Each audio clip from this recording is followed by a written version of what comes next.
चलिए देखते हैं, स्टार्ट करते हैं टॉपिक।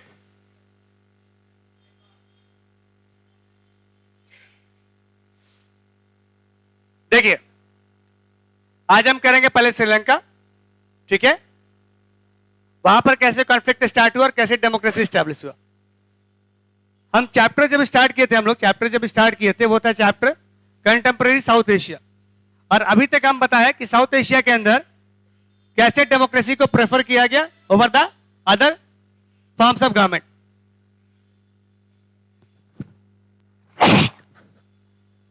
ठीक है, तो अभी तक हम देखे कि कैसे पाकिस्तान में और बांग्लादेश में डेमोक्रेसी फाइनली स्टैब्लिश हो गया। हालांकि डेमोक्रेसी कितना सक्सेसफुल रहेगा ये तो वक्त बताएगा। अब हम बात करते हैं श्रीलंका की। श्रीलंका में हम देखते हैं कि 1948 में आजादी के बाद यहां भी प्रॉब्लम स्टार्ट हुआ, लेकिन ये प्रॉब्लम किसी मिलिट्री या किसी मोनार्की का किया हुआ नहीं था। ये खुद में ही आपस में कुछ ग्रुप्स थे, उनके बीच में प्रॉब्लम स्टार्ट हो गया और finally it led to the civil war. इससे कंट्री के अंदर गृह युद्ध की समस्या आ गई। तो सिविल वॉर क्या होता है, तो बताइए।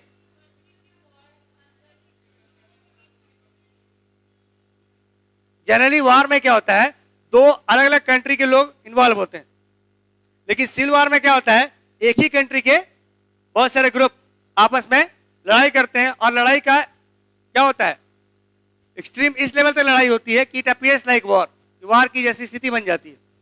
इसको बोलते हैं हम लोग सिविल वॉर। और जनरली क्या होता है, सिविलियंस के बीच में ही होता है, ग्रुप्स के बीच में ही होता है। जबकि नॉर्मल वॉर में क्या होता है, लड़ाई जो होती है मिलिट्री के बीच में होती है, और दो अलग अलग कंट्रीज की मिलिट्री के बीच में होती है। ठीक है, तो इसको थोड़ा समझने का प्रयास करते हैं। श्रीलंका के अंदर हुआ क्या। श्रीलंका को हम पहले सिलोन के नाम से जानते थे, और यहां पर दो मेन ग्रुप थे, एक थे सिन्हालास और दूसरा था तामिल ग्रुप। तमिलनाडु से बहुत लोग जाकर श्रीलंका में सेटल हुए थे। उस वक्त अंग्रेजों का शासन था, और यहां से बहुत सारे हिंदुस्तानियों को ले जाकर वहां पर वो काम करवाते थे, प्लांटेशन एरियाज में, चाय के बागान में या कॉफी के बागान में, या मान लीजिए शुगर केन के बागान में, प्लांटेशन क्रॉप्स में काम करवाते थे। इसी कारण क्या हो गया, हिंदुस्तानी वहां बस गए, और वहां भी धीरे धीरे अगला जनरेशन वहां भी आता चला गया। तो जो तमिलनाडु से जाके बस गया ना, चेन्नई से जाके बस गया, वो क्या कह रहा है, तामिल्स कह रहा है। ठीक है, इंडियन तामिल्स। तो यहां पर दो ग्रुप हो गए, एक जो मेन सिन्हाला जो थे, और दूसरा क्या था, तामिल्स। ये हम पढ़ चुके हैं क्लास 10th में, एक चैप्टर था पावर शेयरिंग। वहां पर ये सेम कॉन्सेप्ट था कि कैसे सिन्हाला और तामिल के बीच में कॉन्फ्लिक्ट स्टार्ट हुआ। हाँ, यहां पर तामिल की बातों को बिल्कुल प्राथमिकता नहीं दी गई। तामिल्स ने जो डिमांड किया उसको पूरी तरह नकार दिया गया। पूरा इंपॉर्टेंस किसको दिया गया, सिन्हालास ग्रुप को दिया गया। यहां तक कि उनके रिलीजन को भी एक्सेप्ट किया एज ए ऑफिशियल रिलीजन, और इनको तामिल्स को इग्नोर किया गया। तामिल लोगों ने अपने राइट्स के लिए डिमांड भी किया कि भाई मुझे भी अपना राइट्स मिलना चाहिए, क्योंकि गवर्नमेंट के अंदर उनकी कोई हिस्सेदारी नहीं थी, भागीदारी नहीं थी। हर जगह से उनको परेशानी झेलना पड़ रहा था। जब सिन्हाला गवर्नमेंट इनकी बात नहीं सुनती है, तब एक ग्रुप बना लेते हैं अलग से, उसका नाम था LTTE ग्रुप। तो 1983 में के बाद तामिल्स ने अपना ग्रुप बना लिया, जिसको बोलते हैं LTTE, liberation tigers of Tamil Eelam. Eelam का मतलब होता है राज्य।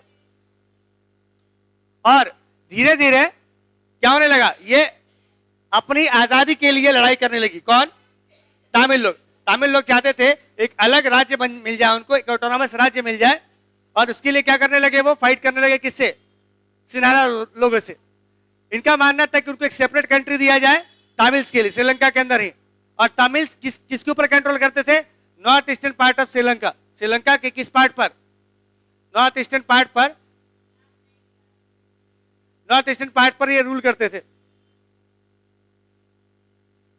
धीरे धीरे क्या होने लगा, श्रीलंका की प्रॉब्लम इंडियन गवर्नमेंट को परेशान करने लगी, क्योंकि तमिलनाडु से बहुत सारे लोग गए थे, वहां पर सेटल डाउन हुए थे, तो कहीं ना कहीं उनका ओरिजिन क्या था, तमिलनाडु था। तो भारत सरकार भी प्रेशर में आने लगी। यहां पर क्या होता है कि श्रीलंका के अंदर बहुत ज्यादा सिविल वॉर स्टार्ट हो जाता है, पूरे कंट्री में लाखों लोग मारे जाते हैं, दोनों साइड से, सिन्हाला साइड से भी, तमिल साइड से भी। गवर्नमेंट ऑफ इंडिया इस बार डिसाइड करती है कि वो गवर्नमेंट का साथ देगी और जो एलटीटी का मूवमेंट है उसको क्रश डाउन करेगी। उसके अपने रीजन थे, गवर्नमेंट किसी भी विद्रोही गुट को सपोर्ट नहीं कर सकती है, तो इसीलिए इस वक्त ये डिसाइड किया गया कि हम लोग किसको सपोर्ट करेंगे, गवर्नमेंट को सपोर्ट करेंगे और कंट्री के अंदर स्टेबिलिटी लाएंगे और एलटीटी को सपोर्ट नहीं करेंगे। और एलटीटी और को भी बहुत जगह से फंडिंग मिल रही थी, हथियार मिल रहे थे, उसी ढंग से हम भी अपना हथियार और पैसे किसको देते हैं, गवर्नमेंट को देते हैं। किस गवर्नमेंट को, सिन्हालाज गवर्नमेंट को। किसके अगेंस्ट लड़ने के लिए, एलटीटी, लिट्टे के अगेंस्ट लड़ने के लिए। अब ये बात लिट्टे को पसंद नहीं आई, ये बात लिट्टे को पसंद नहीं आई कि क्यों इंडिया मेरी मदद करने के बजाय गवर्नमेंट की मदद कर रहा है। या तो इंडिया न्यूट्रल रहता, चुप रहता, अगर मदद करता तो हमारी मदद करता, क्योंकि हम अपने राइट के लिए लड़ाई कर रहे हैं, ठीक है, और हमें अपने ही कंट्री में डोमिनेट किया जा रहा है। भारत सरकार ने क्या किया, यहां पर अपने फोर्सेस को देखा, पैसे को भेजा। यहां लिखता है the presence of Indian troops was also not like much by the Sri Lanka. Sri Lanka को बिल्कुल पसंद नहीं आया कि भारत से कोई बाहर का इंटरफेयर हो। फाइनली क्या होता है, भारत सरकार ने क्या किया, अपने हाथ को पीछे खींच लिया और बाद में आप देखते हैं यहां पर क्या होता है, श्रीलंकन क्राइसिस धीरे धीरे बहुत बड़े वायलेंस में बदल जाता है, लड़ाई होती है। इसका एक इंपॉर्टेंट लीडर था, उस लीडर का नाम क्या था, प्रभाकरण। तो प्रभाकरण ने बहुत सारा प्लान किया, यहां तक इसी केस में राजीव गांधी की हत्या भी हो जाती है इसके कारण ही। फाइनली क्या होता है, इंटरनेशनल एक्टर्स खासकर नॉर्वे, आइसलैंड आगे आते हैं और इनके बीच में नेगोशिएशन कराते हैं और फाइनली एलटीटी को 2009 में खत्म कर दिया जाता है ग्रुप को, और फाइनली स्टेबल गवर्नमेंट की स्थापना हो जाती है। तो 2009 की पहले श्रीलंका की स्थिति बहुत ज्यादा बुरी थी और आज तो बहुत बहुत ज्यादा बुरी है, ठीक है। आज वहां पर इकोनॉमिक क्राइसिस है, उसका बहुत से कारण है जिसके बाद में डिस्कस करेंगे, लेकिन आज स्थिति बहुत खराब है। आज पूरे साउथ एशियन रीजन में देखिएगा तो सबसे बेहतरीन स्थिति में हमारा देश है, ठीक है, हमारा देश सबसे बेहतरीन स्थिति में है। और बाकी जितने कंट्रीज देखिएगा वहां देखिएगा पॉलिटिकल उथल पुथल मचता रहा है, वहां कहीं पॉलिटिकल स्टेबिलिटी नहीं रही। अगर हम श्रीलंका की बात करते हैं, यहां भी देखिए श्रीलंका भी लंबे दौर तक सिविल वॉर से जूझता रहा, आपस में लड़ते रहे ग्रुप कि मुझे राइट दो, वो बोलते थे मुझे राइट दो, एक ग्रुप दूसरे को राइट देने को तैयार नहीं था। अल्टीमेटली लाखों लोग मारे गए दोनों साइड से, और तब जाके उनके कब्र पर क्या होता है, डेमोक्रेसी की स्थापना होती है। तो किसी के मौत के ऊपर, किसी के कब्र के ऊपर अगर आप डेमोक्रेसी की स्थापना करेंगे तो वही बहुत क्या होगा, स्टेबल नहीं होगा। एक टाइम के बाद फिर विखंडन स्टार्ट हो जाएगा, जो अभी आप दिख रहा होगा। उसके बहुत से कारण हैं, आज भुखमरी के कगार पर श्रीलंका, लोग वहां पर पिछले बार सरकार को दौड़ा दौड़ा के पीट रहे थे, मिनिस्टर्स को, ठीक है। इन्फ्लेशन रेट बहुत बढ़ा हुआ है वहां पर, खाने को नहीं है, ये सब स्थिति हो गई है श्रीलंका के अंदर। यानी आप अपने आस पर नजर दौड़ा लीजिए, पूरे साउथ एशियन रीजन में हर जगह आपको क्या नजर आएगा, इनस्टेबिलिटी नजर आएगा, हिंदुस्तान को छोड़कर। यहाँ पर वॉइसेज अलग अलग हैं, कॉन्फ्लिक्ट है, कॉन्फ्लिक्ट ऑफ वॉइस है ना, विचार अलग अलग हैं, लेकिन हमारे यहाँ वैसी स्थिति नहीं है जैसे और दूसरे साउथ एशियन कंट्रीज में देखने को मिला, ठीक है। यहां तक क्लियर है, यहां तक बातें आ गई समझ में।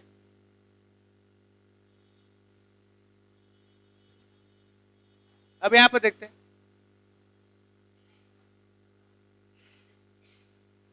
यहां पर जो आपके बुक में है डेटा, ये लिखता है कि श्रीलंका ने बहुत इकोनॉमिक ग्रोथ को अचीव किया, ह्यूमन डेवलपमेंट बहुत हाई अचीवली किया, ठीक है, और धीरे धीरे रेट ऑफ पॉपुलेशन को भी कंट्रोल किया, और वहां से हाईएस्ट जीडीपी भी लेकर आया सिविल वॉर के बावजूद।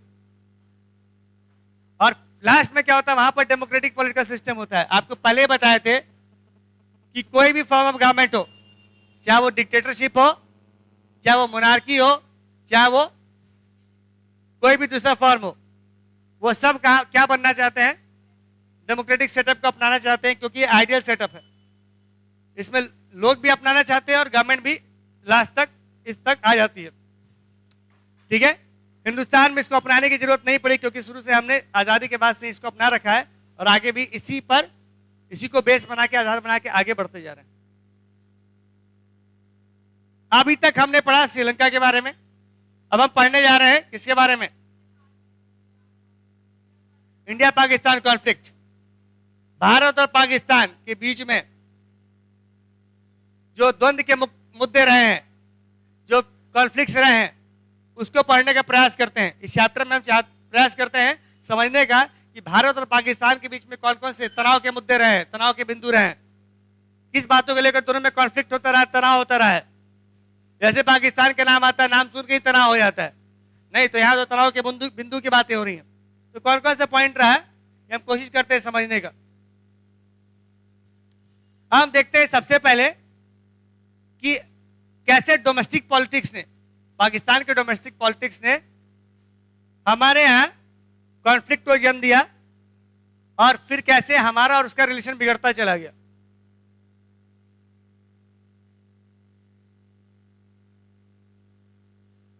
सबसे पहले समझने का प्रयास करेंगे इसको, इंडिया पाकिस्तान कॉन्फ्लिक्ट।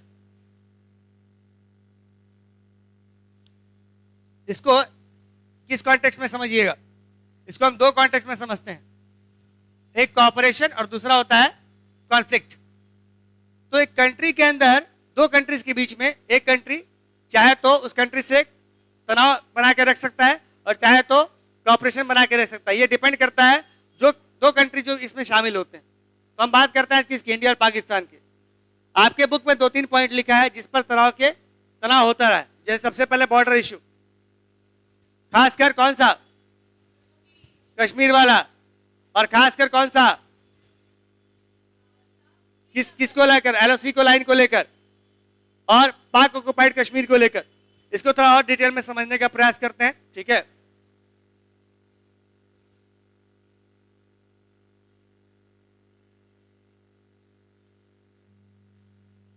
पहले इसको देख लीजिए फिर आएंगे डिटेल में।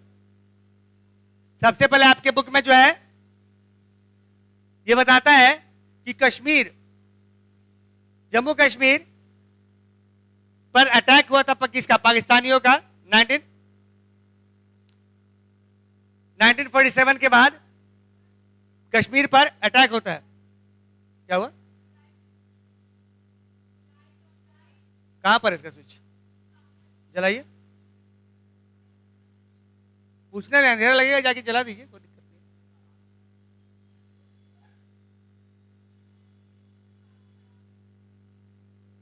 हाँ दिक्कत है उनको, वो हम ध्यान नहीं दिया एक्चुअली जब। ठीक है, गुड।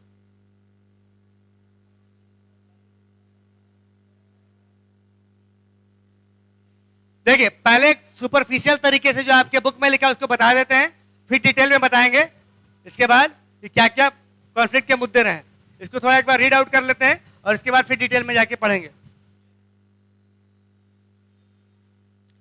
सबसे पहले पाकिस्तान ने जम्मू कश्मीर पर कब्जा किया और जो एरिया उनके कब्जे में है उसको हम बोलते हैं पीओके, पाक ऑक्युपाइड कश्मीर। और पाक ऑक्युपाइड कश्मीर के बाद वहां पर एक लाइन खींचा जिसको हम बोलते हैं लाइन ऑफ कंट्रोल, एलओसी। और हमेशा भारत उसे बचाने की कोशिश करता है, उसको मेंटेन करने की कोशिश करता है। और पाकिस्तान के साइड से हमेशा क्या होती है, क्रॉस फायरिंग होती है, इन्फिल्ट्रेशन होता है। वो चाहते हैं हमेशा यहाँ पर डिस्टर्बेंस क्रिएट करना। तो एक बहुत इंपॉर्टेंट इश्यू रह गया, या कह सकते हैं एक डिस्प्यूट का मुद्दा है, या पूरा कश्मीरी डिस्प्यूट का मुद्दा है, क्योंकि हमेशा पाकिस्तान इस मुद्दे को उठाता रहा है। वो चाहता है पूरा कश्मीर उसका हो जाए। अब पूरा कश्मीर क्यों चाहता है, उसके बहुत से रीजन है। आप बता रहे रिलीजियस पॉइंट ऑफ व्यू से, क्योंकि वहां मुस्लिम पॉपुलेशन ज्यादा है इसलिए चाहता है कि भाई वहां भी वो मिल जाए। लेकिन इससे बड़ा मुद्दा मुझे जो नजर आता है वो ये है कि यहां से बहुत सी नदियां बहकर पाकिस्तान की तरफ जाती हैं और उन नदियों से पाकिस्तान की खेती और बाकी इरिगेशन वगैरह काम होता है। तो नदियों का कंट्रोल भारत के हाथ में ना रहे, इसीलिए वो चाहता है कि कश्मीर को पूरे, अभी आ रहे हैं उस पर, पूरे कश्मीर पर कब्जा हो जाए। साथ ही साथ कश्मीर का अगर नक्शा देखिएगा तो वो चाइना से, इधर अफगानिस्तान से लगा हुआ है। तो इस ढंग से क्या है, स्ट्रेटेजिक पोजीशन भी है उसका, रणनीतिक उसका टेरिटरी बहुत इंपॉर्टेंट है, समझ लीजिए। इसीलिए पाकिस्तान चाहता है कि पूरा कश्मीर उसके हाथ में आ जाए। बहुत से रीजन बताए आपको, आगे पढ़ेंगे इसको। साथ ही साथ इन दोनों कंट्री के अंदर तनाव बढ़ गया। कब बढ़ गया, जब दोनों कंट्री ने क्या किया, न्यूक्लियर एक्सप्लोजन किया। दोनों न्यूक्लियर स्टेट बन गए, न्यूक्लियर स्टेट बन गए। उस कंडीशन में क्या हो गया, दोनों में तनाव होने लगा। तो ये भी बहुत बड़ा तनाव का मुद्दा हो गया। दोनों कंट्री के अलावा इंटरनेशनल जो कम्युनिटी है ना उसके लिए भी तनाव हो गया, क्योंकि अब ये पूरा एरिया क्या बन गया, बहुत ज्यादा विस्फोटक बन गया, क्योंकि इस एरिया में क्या हुआ, दो न्यूक्लियर पावर बन गए, दो न्यूक्लियर पावर कंट्रीज हैं, और आपस में अगर लड़ेंगे तो सिर्फ वहां का नुकसान नहीं होगा, पूरे वर्ल्ड का नुकसान हो जाएगा। तो ये इसीलिए चिंता का विषय बन गया और दोनों में कॉन्फ्लिक्ट होने लगा। दूसरा था आर्म्स रेस दोनों कंट्री के बीच में होने लगा। कुछ पाकिस्तान चाहता है चाइना से उसको मिल जाए, इधर अमेरिका से मिल जाए, हमेशा हथियार खरीदते रहता है। उसी रंग से हम भी फ्रांस के साथ डील करते हैं, कभी रशिया के साथ डील करते हैं, कभी अमेरिका के साथ डील करते हैं। तो हथियारों की होड़ लग रही है। देखिए कॉन्फ्लिक्ट अगर ना होता, लड़ाई ना होता, तो हथियार की जरूरत भी नहीं पड़ती, और हथियार की जरूरत नहीं पड़ती तो हम आर्म्स रेस में पार्टिसिपेट नहीं करते। तो हम इस रेस में दौड़ इसलिए लगा रहे हैं क्योंकि पाकिस्तान हमारा दुश्मन बना हुआ है, तो उसकी दुश्मनी के कारण हमें हथियार की जरूरत है, समझ लीजिए, या कह सकते हैं उसकी दुश्मनी हमें हथियार खरीदने के लिए क्या कर रही है, मजबूर कर रही है, या हमें प्रेरित कर रही है, दोनों कह सकते हैं। ठीक है, तो हमें हथियार का क्रेता बनना पड़ रहा है और विक्रेता भी बन रहे हैं हम लोग, कुछ हद तक क्रेता है, ज्यादा क्रेता ही है, खरीदते हैं हथियार ज्यादा हम। तो हमें ये होड़ में जो हथियारों का होड़ है, इसको किसने हमें क्यों हम गए, क्योंकि पाकिस्तान चाहता है कि हम इस होड़ में बने रहें। और पाकिस्तान ही नहीं, दुनिया के बहुत से ऐसे देश हैं जो हथियार बनाते हैं। आपने देखा है ना आयरन मैन क्या है, उसकी कंपनी है स्टार्क इंडस्ट्री। वो कहता है ना कि हथियार बना रहा है और ये बात करता है अमन की, पीस की, ये खुद हथियार बनाता है, लोग को देता है और बात करता है आयरन मैन बन के दुनिया को बचाता है। ये तो कैसा आयरन मैन है ये, यानी जो हथियार बनाने की बात करते हैं वही पीस की बात करते हैं। ठीक है, तो एक मजबूत आदमी बात कर सकता है पीस की, ना कमजोर आदमी पीस की बात क्या करेगा। ठीक है, तो ये हो गया न्यूक्लियर टेस्ट के बारे में। हमारे यहाँ पोखरण में हुआ था, वहां पर छगई हिल्स है, वहां पर हुआ था टेस्ट। उसके बाद एक और मुद्दा है सियाचिन ग्लेशियर का। सियाचिन ग्लेशियर का मुद्दा भी विवाद का मुद्दा रहा है इंडिया पाकिस्तान के ऊपर, अभी बताएंगे क्यों डिटेल में। उसके बाद इंडिया हमेशा यह आरोप लगाता रहा कि पाकिस्तान हमेशा प्रॉक्सी वॉर में इन्वॉल्व रहा है, यानी डायरेक्ट युद्ध नहीं करता है, यहां के कश्मीर के नौजवानों को भड़काता है, पैसे देता है, हथियार देता है और उन्हें युद्ध लड़ने या हमारे सरकार के खिलाफ भड़काता है, और सरकार के खिलाफ वो चाहता है कि हम डायरेक्ट नहीं लड़े, हमारे लोग हमारे सरकार से लड़े, तो उसको कहना भड़काने वाला काम करता है वो। तो यह भी बहुत बड़ा तनाव का मुद्दा है। हमेशा इस पर ऑफिशियल स्टेटमेंट भी डिक्लेयर किया गया है। हमेशा ऐसी कोई घटना घटती है तो बुलाकर राजदूत को समझाया जाता है, बताया जाता है कि आपके देश से हमारे कंट्री के अंदर हथियार सप्लाई हुआ है, या करेंसी, नकली नोट, ड्रग्स, ये सब बहुत सी बड़ी मात्रा में पाकिस्तान से भारत की तरफ आते हैं। ठीक है, समझ गए। उसके बाद ही पाकिस्तान क्या कर रहा है, खालिस्तानी जो अलग एक सिख देश बनाना चाहते हैं खालिस्तान के नाम से, उनको पैसा और फंडिंग कर रहा है, हथियार फंडिंग कर रहा है, जिससे हमारे देश के टुकड़े हो फर्दर। अभी आपने देखा अमृतपाल सिंह का केस, तो अमृतपाल सिंह का केस क्या था, वो अलग से खालिस्तान बनाना चाह रहा था, ये बहुत पहले से चल रही है हवा। देखो भारत एक क्या है, सेकुलर कंट्री है, तो सेकुलर कंट्री में कोई धार्मिक स्टेट या धार्मिक देश बनाने का कोई कॉन्सेप्ट नहीं है, ये सभी धर्म के लोग आराम से रहते हैं। लेकिन यहां पर क्या है, खालिस्तान चाहते हैं कि अलग से सिख कम्युनिटी या सिखों का अलग देश हो जाए, ये भारत से अलग होना चाहते हैं। ठीक है, तो भारत के टुकड़े करने के लिए खालिस्तान बनेगा, और खालिस्तान को सपोर्ट कौन करेगा, पाकिस्तान और आईएसआई। ठीक है, पैसा देकर, हथियार देकर। इसलिए अमृत सिंह पकड़ाया, अमृत सिंह पाल, उसके पास में अपना करेंसी था, नोट पर अपना फोटो था, हथियार था, इतना कहां से आया अचानक से। ठीक है, तो उसको कहीं ना कहीं से सपोर्ट मिला था, करेंसी पर उसका फोटो था, अपना करेंसी, उसका अपना करेंसी, वो अपना सरकार बना रहा था। सोचिए, पकड़ा भी आ गया जेल में।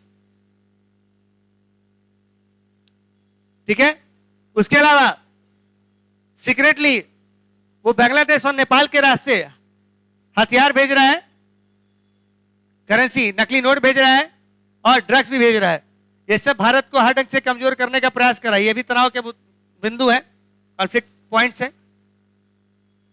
समझ रहे हैं। हमारी इकोनॉमी को चौपट करने के लिए करेंसी, नकली करेंसी भेज रहा है वो, ताकि नकली करेंसी सर्कुलेशन में आ जाए, हमारा अर्थव्यवस्था चौपट हो जाए। उसके अलावा ये तो हमारे वर्जन है ना, हमारे साइड वाला पॉइंट है। पाकिस्तान का भी अपना साइड है। पाकिस्तान कहता है कि हिंदुस्तानी भी आके हमारे स्टेट में गड़बड़ कर रहे हैं। कहां पर कर रहे हैं? बलूचिस्तान में और सिंध में, ये दो प्रोविंस है जहां पर ये गड़बड़ कर रहे हैं। यहाँ पर मतलब हम लोग को, जैसे हम वहां पर एक्सेप्ट नहीं करें कि वहां गड़बड़ कर रहे हैं, जैसे हम लोग कहते हैं कि वहां के लोग पाकिस्तान कश्मीर में आके प्रॉब्लम क्रिएट करते हैं, वैसे ही पाकिस्तानियों का आरोप है कि हिंदुस्तान के लोग या हिंदुस्तान की सेना है वो वहां पर इन्फिल्ट्रेशन करवा रही है। कहां पर? सिंध और बलूचिस्तान में। इससे कॉन्फ्लिक्ट और बढ़ रहा है। आप जो काम कीजिएगा उसके लिए आपके ऊपर आरोप लगाया जाएगा तो आपको गुस्सा तो आएगा। आपने चोरी की नहीं और आपके ऊपर आरोप लग गया कि आपने चोरी की है, तो आपका गुस्सा क्या हो जाएगा? बहुत ज्यादा बढ़ जाएगा, तो तनाव बढ़ेगा ना। तो हिंदुस्तान पर आरोप लगाया जाता है कि आप बलूचिस्तान और सिंध प्रोविंस में इन्फिल्ट्रेशन करवा रहे हैं, हथियार भेज रहे हैं और आतंकवादियों को भेज रहे हैं। जो हम आरोप लगाते हैं उसी आरोप को दोबारा भेज देते हैं हम तक वापस वो। ठीक है, नहीं फुर्सत नहीं है इसके पास में। इंडिया क्यों नहीं करेगा? जरूरत ही नहीं है उसकी, क्योंकि इंडिया के पास बहुत सारे मसले हैं, बहुत सारे इश्यूज हैं, उसको सॉल्व करेगा। अपन दूसरे कंट्री में कूदने की जरूरत ही नहीं है। आपको बता देते हैं इंडिया का फॉरेन पॉलिसी है नो फर्स्ट स्ट्राइक। ठीक है, तो कहीं भी दूसरे को परेशान नहीं करेगा अनलेस कि आप परेशान होइएगा तब। हाँ, इस केस में बलूचिस्तान का जो आरोप है ना वो मिथ्या है। आगे हमारे कंट्री में और पाकिस्तान के बीच में नदी के जल के बंटवारे को लेकर भी विवाद हुआ था। इसको हम बोलते हैं इंडस वाटर। और 1960 में वर्ल्ड बैंक की मध्यस्थता की और हमारा दोनों कंट्री के बीच में क्या हो गया? सेटलमेंट हो गया। हमने बोला ठीक है, हम पानी यहां से जाने देंगे, हमारे यहां से होकर गुजरता है, हम जाने देंगे, कोई दिक्कत नहीं है। पानी जाएगा, उनको पानी मिलेगा, खेती करेंगे, फैक्ट्री स्टैब्लिश करेंगे, कोई दिक्कत नहीं है। ठीक है, तो ये बंटवारा हो गया था। उसी की जल का कैसे बंटवारा होगा? तो 60 में हो गया बंटवारा। इसके कारण थोड़ा सा पीस मेंटेन रहा। तो एक तरफ मिलिट्री कॉन्फ्लिक्ट चलता रहा, बॉर्डर पे गोली चल रही है, और दूसरी तरफ हम समझौता को माने जा रहे हैं। ठीक है, रिवर वाटर पर। उसके बाद अगला आता है रन ऑफ कच्छ में एक जगह है सर क्रीक। सर क्रीक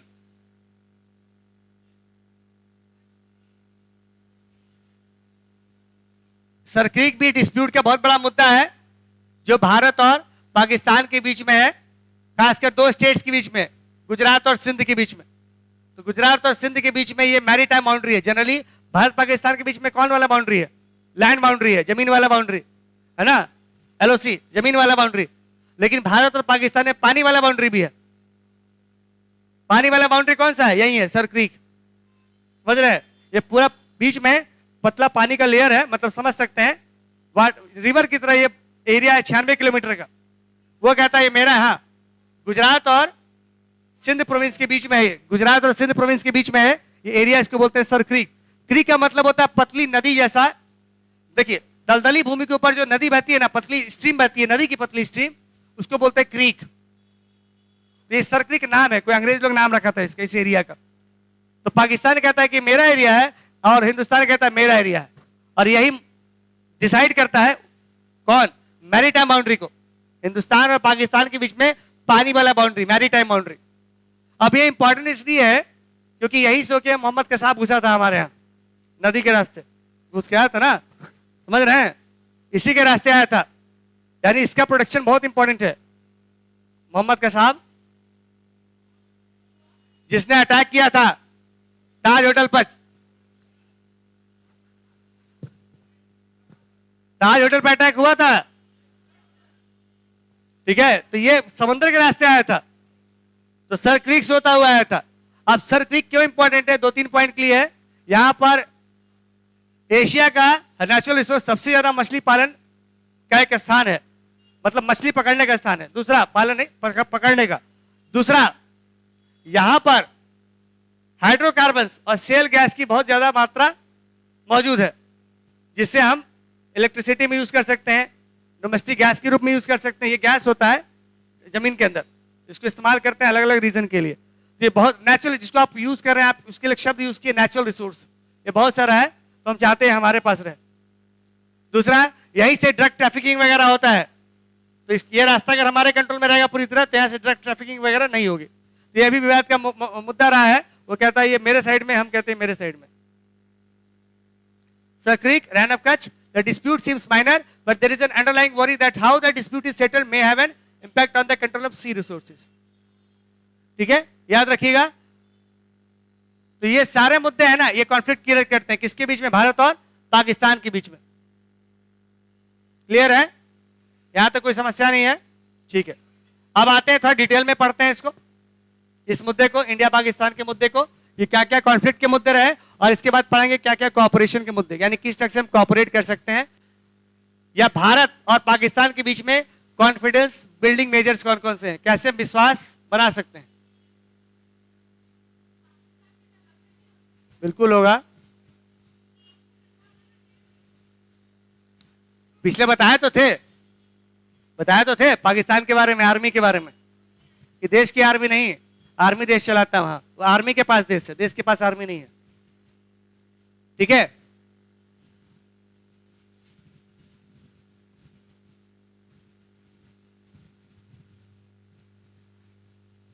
यही नहीं रहा पीछे।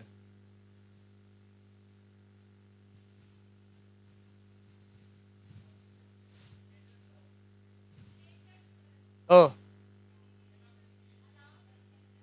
बाहर जाना है ना, अरे छोड़ यार,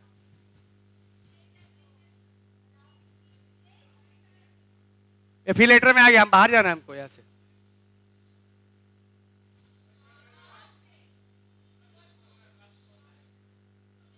अरे रुकिए, बाहर आ गया,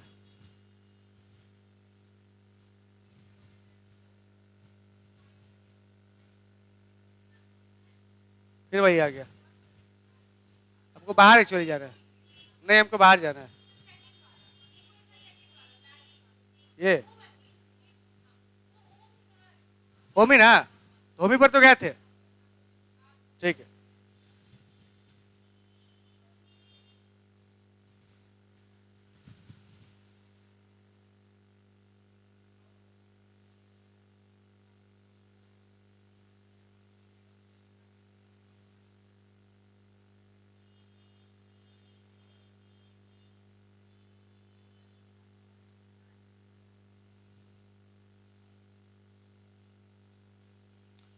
चलिए क्या था,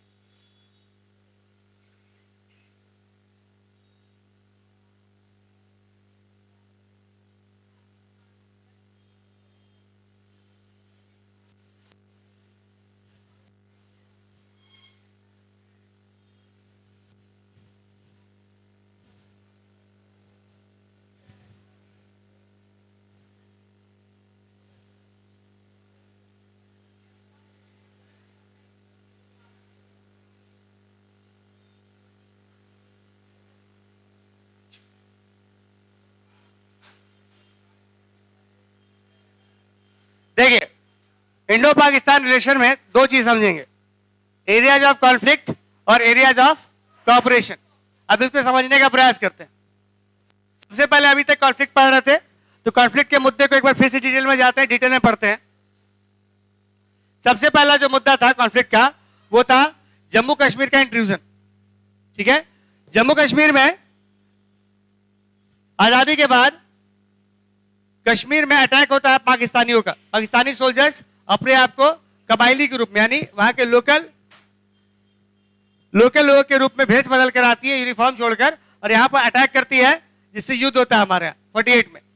युद्ध होने के बाद क्या होगा, यूएन का इंटरफेरेंस होता है, और यहीं पर कराची एग्रीमेंट होता है, और युद्ध समाप्त हो जाता है। तो जो एरिया यूएन के कहने पर सीज फायर के दौरान पाकिस्तान के पास रह गया, उसी एरिया को हम बोलते हैं PoK.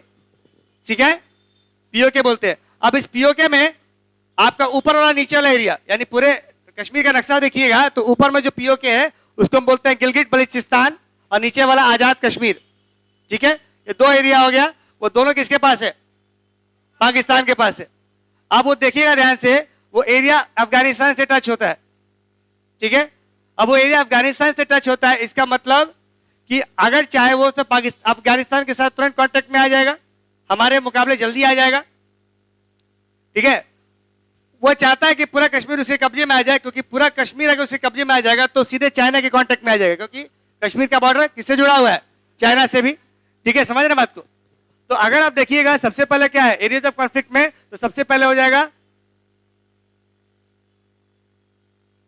Jammu and Kashmir issue, यहां पर हो गया। और यहां पर एलओसी का मुद्दा, लाइन ऑफ कंट्रोल कहते हैं जिसको, ये पहला मुद्दा हो गया। यहां आप कहानी बता चुके हैं कि क्यों चाहता है वो बनाए रखना, क्योंकि अफगानिस्तान से कॉन्टेक्ट कर सकता है, और साथ ही साथ वो चाहता है पूरा कश्मीर उसे कब्जे में आ जाए ताकि चाइना से वो इजिली कांटेक्ट में आ जाए, ठीक है। ये बहुत इंपॉर्टेंट है, चाइना के कांटेक्ट में सीधे आ सकता है वो। ये होता है आपका जम्मू एंड कश्मीर इशू, ठीक है, सबसे पहला।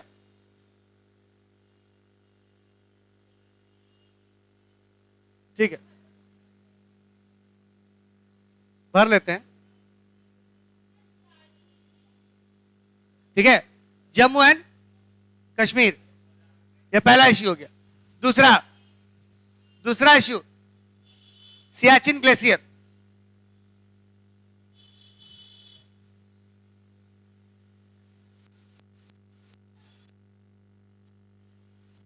ठीक है। सियाचिन ग्लेशियर के बारे में थोड़ा समझने का प्रयास कीजिएगा।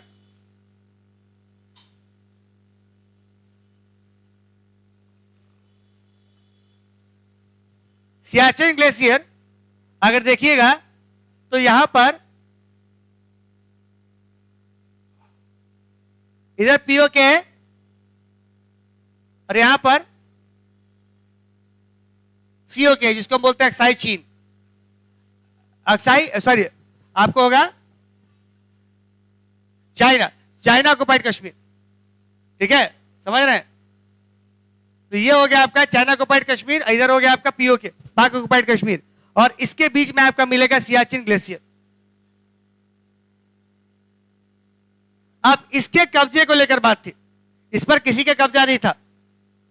पाकिस्तान ने धीरे धीरे इस पर अपना 1985 के अराउंड इस पर कब्जा जमा लिया अपना, धीरे धीरे इसके ऊपर। यहां पर बहुत ऊंचाई पर ही है और यहां पर बर्फ वगैरह जमी रहती है, लगभग कहा जाता है कि -60 डिग्री हमेशा इसका टेम्परेचर होता है, -60। और यहां पर ड्यूटी करना सभी के बस की बात नहीं है, यहां पर वैसे कपड़े चाहिए, नहीं तो पूरा शरीर आपका जम जाएगा, आप खत्म हो जाइएगा। तो पाकिस्तान ने डिसाइड किया कि यहां पर जाके यहां पर ये पहरा वगैरह देगी यहीं से। यहीं पर क्या होता है, पाकिस्तान ने एक चाल चली थी 85 में, इसने कुछ यूरोपियन कंट्रीज को इनवाइट किया था कि आप लोग अगर पर्वतारोहण करना चाहते हैं, पर्वत पर चढ़ना चाहते हैं, तो मेरे पास एक जगह है, ये सियाचिन ग्लेशियर, यहां पर आके आप पर्वत पर चढ़ाई कर सकते हैं। बहुत मजेदार जगह है, बहुत ऊंचाई पर है ये।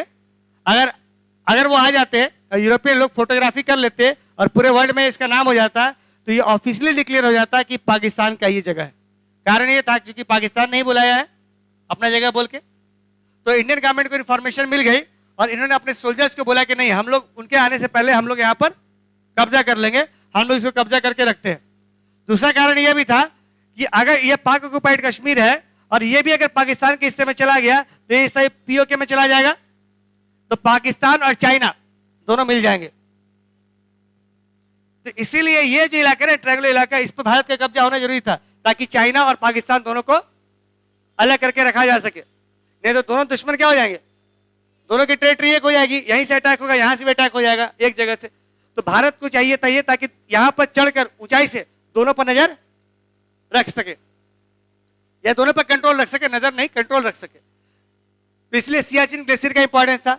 अब यहां पर बहुत सी कहानी है, यहां पर पाकिस्तान चूंकि ड्रेस पहले से ऑर्डर दे चुका था, नॉर्वे कंट्री है, वहां पर पाकिस्तान ड्रेस का ऑर्डर दे चुका था, वैसा ड्रेस जिसको पहन के ये लोग यहां पर टिक सके। कौन लोग? पाकिस्तानी लोग। तो पाकिस्तान के ड्रेस पहले से बन के तैयार। हमें मालूम चला, हम भी गए नॉर्वे, तो वहां जाके मालूम चला कि पहले से ड्रेस पाकिस्तान लोग बन के तैयार कर चुके हैं। तो हम लोग को समझ में आ गया कि अब पूरा मूड में कब्जा कर लेंगे यहाँ पर आके। तो हमारे ब्रिगेडियर वगैरह कर्नल की मीटिंग होती है और यहाँ पर हिंदुस्तानी लोग तैयार हो जाते हैं यहाँ पर जाने के लिए विदाउट दैट ड्रेस, कि भारत की सुरक्षा पहले आती है भाई। यहाँ पर मातृभूमि के लिए बहुत ज्यादा कह सकते हैं पागलपन है, लगाओ क्या कहेंगे, उस हद तक पागलपन है मातृभूमि के लिए कि लोग अपना जान की परवाह नहीं करते हैं यहाँ पर। तो लोग चले गए वहां पर, टेंट वगैरह लगा दिया और वेट करने लगे। इसकी पूरी कहानी है, लेकिन इसको डिटेल में नहीं उतना जाएंगे अभी क्योंकि मुद्दे पड़ रहे हैं। तो अटैक जब होने लगा, अटैक में कहा जाता है 26 से 28 जवान थे उधर पाकिस्तान के साइड से जो ड्रेस पहन के आए थे, वो 250 मारे जाते हैं। इधर से 10-12 जवान थे, वो सब मारे गए और उनके ड्रेस को ये लोग पहन लिया और कुछ ने बचा भी लिया, ठीक है। और फिर बाद में ऑर्डर आया। तो कहने का मतलब सियाचिन ग्लेशियर पर उनका कब्जा हो गया हिंदुस्तानियों का, जो हमेशा से खटकता रहा किसको, ठीक है। ये समझ लीजिए, बीच में ये डिवाइड करता है पीओके को सीओके को, ये दोनों को। ये दूसरा मुद्दा था।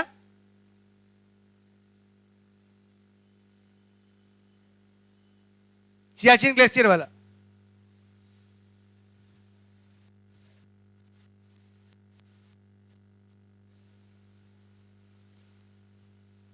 ठीक है, समझ गए।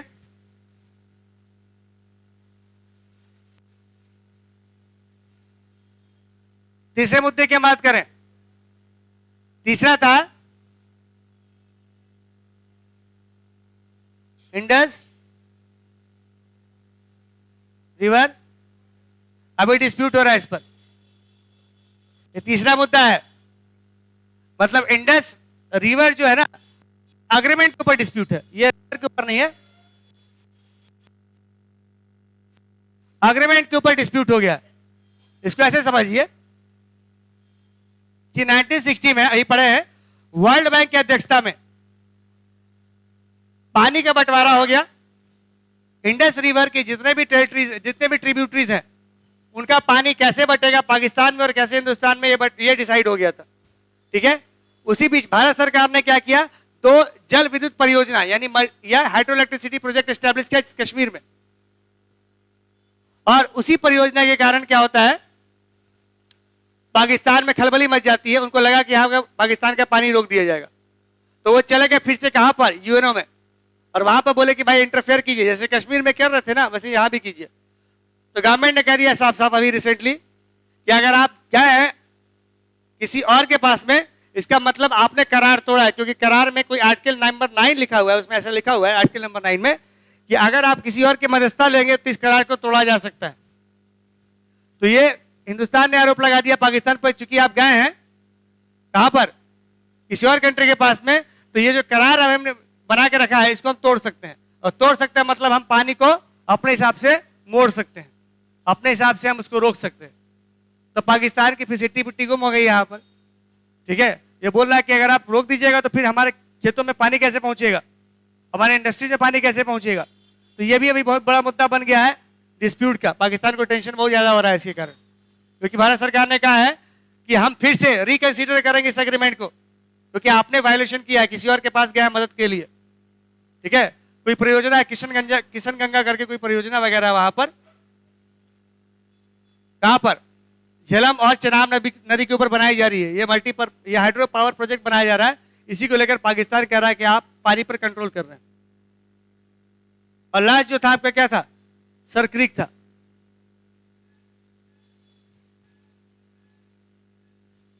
सर क्रीक समझिएगा, सर क्रीक बताए कि गुजरात और किसके बीच में, गुजरात और सिंध प्रोविंस के बीच में मैरीटाइम बाउंड्री है, इस पर लेके बहुत ज्यादा विवाद होता है। दोनों चाहता अपने अपने हिसाब से हम इसको कंट्रोल में रखें। तो ये 4 मेन मुद्दे हैं एरिया ऑफ कॉन्फ्लिक्ट के आज भी। अपार्ट फ्रॉम दैट की न्यूक्लियर मुद्दे हैं, आतंकवादी का मुद्दा है, इन्फिल्ट्रेशन का है, क्रॉस बॉर्डर टेररिज्म का है, ड्रग ट्रैफिकिंग का है, फेक करेंसी का है। ये सब मुद्दे के साथ साथ ये बड़े मुद्दे हैं जो इंडिया और पाकिस्तान के रिलेशनशिप में खटास डाल रहे हैं, ठीक है।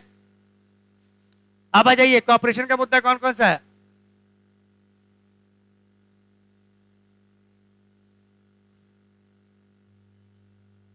कॉपरेशन का मुद्दा कौन कौन सा है बताइए। कैसे हम कॉपरेशन स्टैब्लिश कर रहे हैं, यहां पर एरिया ऑफ कॉपरेशन कहिए या कहिए कॉन्फिडेंस बिल्डिंग मेजर्स।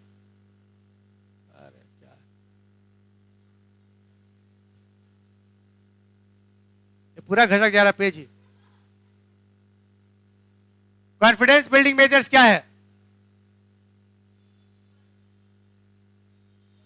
दोनों देश के बीच में भरोसा नहीं है, तो दोनों के देश में क्या करवाना पड़ेगा? बीच में भरोसा करवाना पड़ेगा ना, एक दूसरे भरोसा करना पड़ेगा ना। तो कौन कौन से मेजर्स हैं जो दोनों के बीच में भरोसा को एस्टैब्लिश करेंगे? उसी को हम बोलते हैं confidence building measures.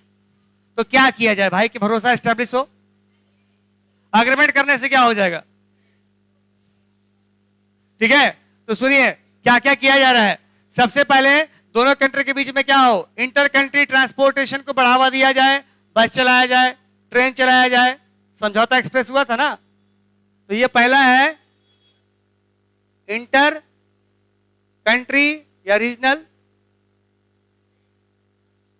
Transportation system. Inter country transportation should be improved या should be facilitated.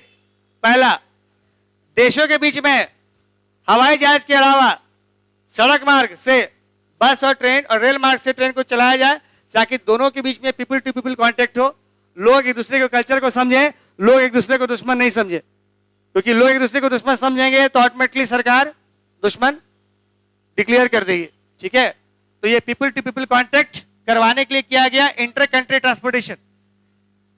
People to people contact, लोग के बीच में संपर्क हो, इसके लिए क्या करवाया गया? Inter country transportation. ठीक है, वो बाद में, माइग्रेशन नहीं। दूसरा प्रमोशन ऑफ ट्रेड या मोस्ट फेवर्ड नेशन का दर्जा दिया गया, या कह सकते हैं एफटीए को, फ्री ट्रेड एग्रीमेंट को बढ़ावा दिया गया। तो promotion of free trade agreement एक हो गया, फ्री ट्रेड एग्रीमेंट। तीसरा हो गया स्पोर्ट्स डिप्लोमेसी। बहुत टेंशन है भाई, बहुत टेंशन है, तो क्या करवाया जाए? स्पोर्ट्स करवा दिया जाए इंडिया पाकिस्तान के बीच में। हाँ, तब टेंशन और बढ़ जाएगा, लेकिन वो उनके लिए है जो स्पोर्ट्समैनशिप स्पिरिट नहीं रखते हैं। ठीक है, समझ लीजिए। तो टेंशन को डिफ्यूज करने का एक और तरीका है ना, लगान देखे थे? लगान में खेल के जरिए लगान को माफ किया गया। तो खेल एक तरीका है। आपसे क्रिकेट के संदर्भ में सोचना है, सब क्रिकेट ही क्यों, बाकी स्पोर्ट्स में क्यों नहीं जागता ये फ्रीडम? बाकी स्पोर्ट भी तो है। नहीं, सब में नहीं होता है, सिर्फ क्रिकेट में होता है। बुरी लत लगी हुई क्रिकेट की सबको।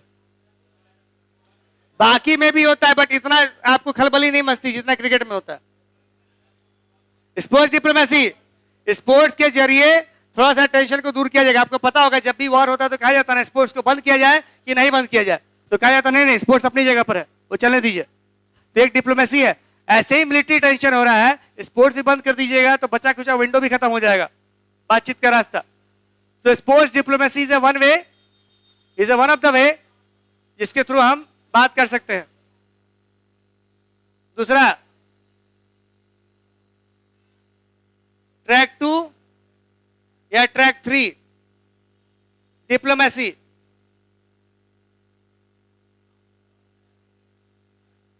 ट्रैक 2 या ट्रैक 3 डिप्लोमेसी को अपनाकर ये क्या होता है? ट्रैक 1 में क्या होता है?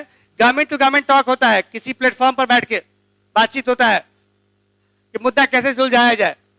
लेकिन गवर्नमेंट टू गवर्नमेंट क्या होता है? बहुत ऑफिशियली होता है, बहुत फॉर्मल तरीके से होता है। ठीक है, लोग हंस के बात नहीं कर सकते, उतना हंसेंगे तो वो मुस्कान क्या झूठी होती है। ठीक है, बहुत फॉर्मल तरीके से होता है। ठीक है, अब क्या है, कहा गया कि अगर दो राजनीतिज्ञ या पॉलिटिशियन या बड़े नेता बैठ के सॉल्व नहीं कर पा रहे हैं तो दो बड़े अभिनेता मिलकर सॉल्व कर ले। इधर से भी अमिताभ बच्चन को बुलाया जाए, उधर से जो हीरो है वहां के उनको बुलाया जाए, दोनों बैठे चाय कॉफी पिए, ठीक है, और कंट्री को रिप्रेजेंट करें, तो लोग भी देखेंगे हाँ भाई अमिताभ बच्चन जी बैठे हुए हैं, कौन सी बातें कर रहे हैं पाकिस्तान के साइड में, तो थोड़ा सा टेंशन कम होगा। ठीक है, या फिर क्या होगा, दोनों देश के क्या होंगे, महान गायक लोग को बैठा दिया जाए। कौन आते हैं पाकिस्तान से? कौन है? राहत अली कौन है?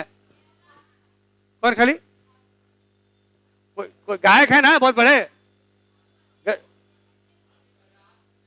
हाँ ठीक है, राहत फतेह अली खान होंगे। नहीं नहीं, वो लोग आए ना यहाँ पर, तो ये दोनों बैठ के क्या करते हैं, गायक लोग का मीटिंग। ठीक है, गायक लोग का मीटिंग करवा दिया जाए, बड़े गायक जो बड़े फनकार होते हैं उनकी मीटिंग करवाई जाए, ताकि क्या हो, मामला क्या हो जाए, शांत हो जाए, या वो बिल्कुल खुशनुमा माहौल में डिसीजन ले पाए। वो सरकार को रिप्रेजेंट करेंगे। सरकार से अगर नहीं हो रहा तो इनको भेज दिया गया कि आपस में मिल बैठ के आप गाना बजाते बजाते गाना गाते गाते सॉल्व कर लीजिए मैटर, है ना, समझ रहे हैं। तो बहुत खुशनुमा यहाँ जो देखिए गवर्नमेंट टू गवर्नमेंट जब टॉक होता है ना इंडिया पाकिस्तान में, तो टेंशन का माहौल हो जाता है, ठीक है। लोग देखिएगा अपने भाव चढ़ाए रखते हैं दोनों साइड से। और यहाँ पर क्या होता है, जब मामला गायक का हो जाए, उनको भेजा गया कि आप सॉल्व कीजिए, तो मामला थोड़ा आराम से सुलझ सकता है। तो ये भी डिप्लोमेसी का एक तरीका हो सकता है, ट्रैक 1 ट्रैक 2 ट्रैक 3 डिप्लोमेसी भी अपनाकर। उसके अलावा वीजा ऑन अराइवल, बहुत से देश में ऐसा है ना, क्या वीजा पहले से अप्लाई कीजिएगा, मिलेगा तब जाइएगा, नहीं मिलेगा तो नहीं जाइएगा। कुछ लोगों को तो मिलेगा तब भी नहीं जाएगा पाकिस्तान, ठीक है। अब इसमें क्या होगा, मान लीजिए जरूरत पड़ गई तो वीजा के लिए अप्लाई कीजिएगा, वो नहीं, वीजा ऑन अराइवल। जैसे बहुत से देश के साथ में भारत का करार है कि आप वहां पहुंचिएगा वीजा आपका रेडी मिलेगा, या वहां जाके बनवा लीजिए। तो ये भी हो सकता है।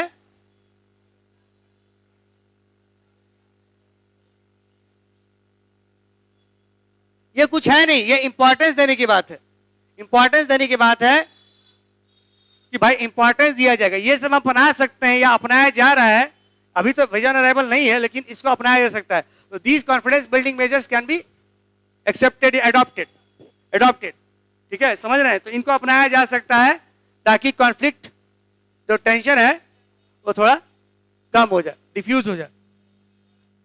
और बताइए उसके लिए क्या किया जाए, टेररिज्म को खत्म किया जाए, उसके लिए क्या किया जाएगा, मीटिंग होगी। जो मल्टीलैटरल समिट होता है ना, उसमें कभी भी बायलैटरल मुद्दे नहीं उठाए जाए। तो मल्टीलैटरल फोरम पर बायलैटरल मुद्दे जैसे कश्मीर वाला इशू नहीं उठाया जाए, तो ये भी कॉन्फिडेंस बिल्डिंग मेजर है। जो मल्टीलैटरल फोरम होता है उस पर कभी भी बायलैटरल इश्यूज को नहीं उठाया जाए, ये भी एक मेजर है दोनों साइड से। लिख दे इसको।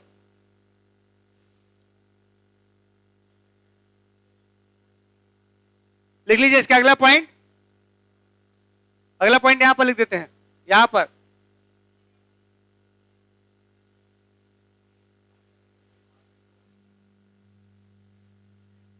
क्यों ऐसा हो रहा है, अरे रुको यार,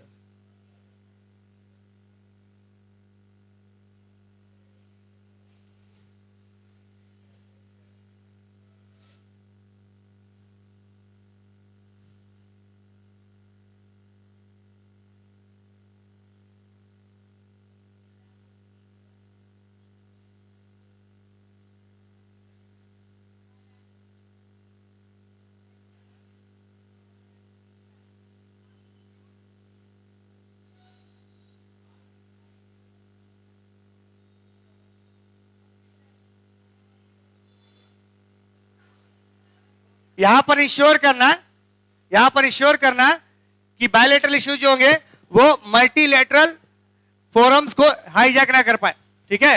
ये पॉइंट याद रखना है इसको, ठीक है, समझ गए इसको।